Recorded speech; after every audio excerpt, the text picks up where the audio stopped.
What's up, guys? It's Monday morning, real freaking early.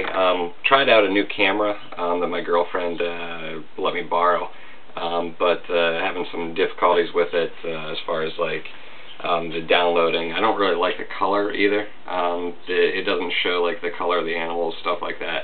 So I'm going to work with it a little bit, see if I can't fix that problem, and then see if I can't get the video a little bit better for you guys. Because it's right now that whole click click click click click click click click click click click thing is kind of annoying to me.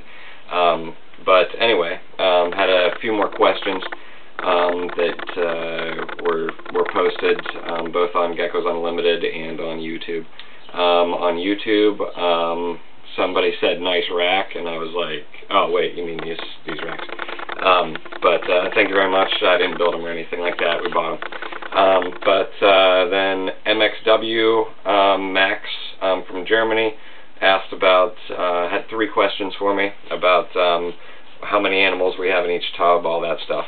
Right now in our 15 quart tubs, those are single animals. Those are the wider racks with the 2 tubs in each one. Those are the 15 quart. Those only have 1 female in each one, unless a male is in there with them. Then they might have 2 animals, but he usually just stays overnight. Does kind of a one-night stand thing, and out he goes. The deeper ones that we have here, a lot of those are 1 and 2 animals per tub. A lot of our like really valuable stuff, like our Super Trumper Eclipse, or Super Trumper, not Super Trumper, our Super Eclipse, the Total Eclipse. She's in a group in a tub by herself. We have a couple other animals that are in tubs by themselves, like the JG Project, the Giants, because they're so big.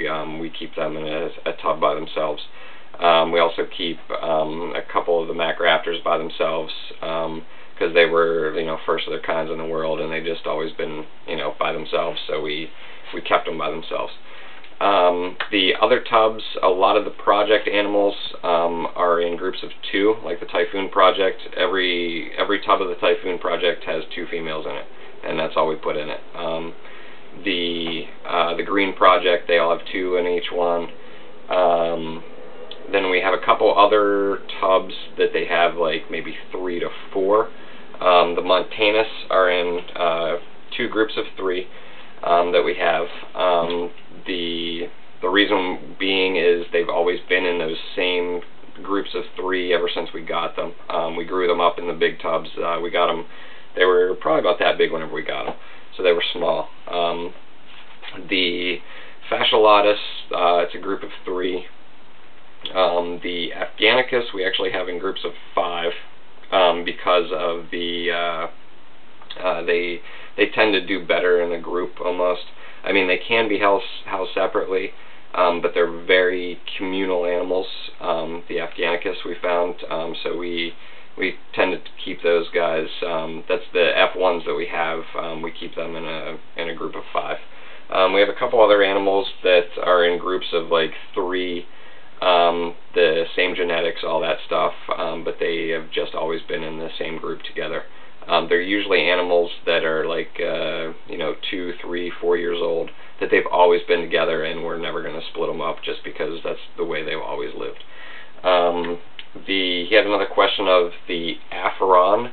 It's not Aphron, it's Aphra.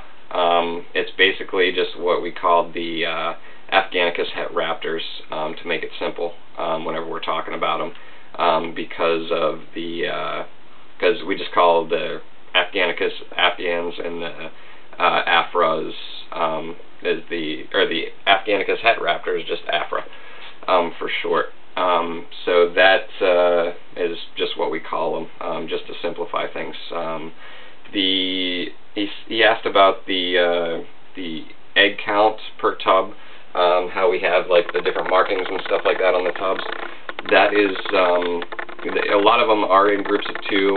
We don't know exactly how many each female laid, but almost all of them, both females are laying simultaneously. That's why they're in different colors, because every time we check for eggs, I use a different color, and if there's like, say, 4 eggs in the tub, I know that both females have laid the eggs. There are a couple, actually I think only one female that she'd just been laying duds like the whole year. And it's basically, you look on the tub and it's like 2 good ones, 2 bad ones, 2 good ones, 2 bad ones, 2 good ones, 2 bad ones. And I know that one of the females is just laying bad eggs, that's all. The other question that I had was the Angel 007. She asked, what do we use in our lay boxes? Our lay boxes are basically, we use Ziploc plastic tubs that, you know, the microwavable, dishwasher safe stuff. These work perfect because they have a rim around the outside that keeps the calcium dish on top so they can't knock it off. Then inside what we do is we use cocoa fiber, which like Beta Beast is a type of cocoa fiber, and then I can't remember what the other one's called, but it's basically the same thing by 2 different companies. Which it basically comes in a brick. You put it in water, swells up, and it makes like 4 times the amount of the actual brick. What we do is we take the brick, we put it in water, we basically grow it like a freaking chia pet, and then then it gets all loose and crumbly like this, and then we put that into these containers, spray it down a little bit. It's basically, you don't want it sopping wet, but you want it moist, so that the eggs stay good in the egg container. And that's pretty much it. You just have to kind of judge it yourself of how moist it needs to be. Also, what else is going on? Loda posted a picture of her Montanus, the big baby. That thing is awesome. I hope that it comes over here to the United States, Loda. But we'll talk about that. The other thing that's going on, this week's going to be a really, really busy week. We've got a reptile show on Saturday, so basically what's going to be done today, which is Monday, and probably Tuesday, we're going to clean all the babies. All the babies will get done, fed, watered, all that stuff, so that whenever we go through on Friday to make the decisions of what's leaving, what's staying here, everybody's fat, healthy, ready to go. Usually the last feeding that we do for any animals that go to a show, especially like a Saturday show, is like Tuesday or Wednesday. The reason being, usually it takes about 3 days for it to go through their system. That way they're pooping here and not at the show, which saves on a lot of freaking cleanup whenever we get to the show. Because we usually pack up the animals the night before, and then we, you know, they're in a box overnight. Like, you know, not outside or anything like that, but in a controlled area. And then we, you know, put them on the table the next day, and we don't want it like poop everywhere. But I'm going to go through and show you all that stuff on Friday whenever I'm actually packing up the animals. And then I'm actually going to take you guys to the show, and you'll be able to see what it is. The Pennsylvania show is going to be cool because it is a venomous show as well. So we'll get to see a lot of cool stuff. I'll hopefully have time to take you around, show you some of the cool stuff, meet some of the breeders, other leopard gecko breeders, and yeah, it should be a good show. I'm actually going to cut this right now, and I'll show you some of the babies that we hatched out this week.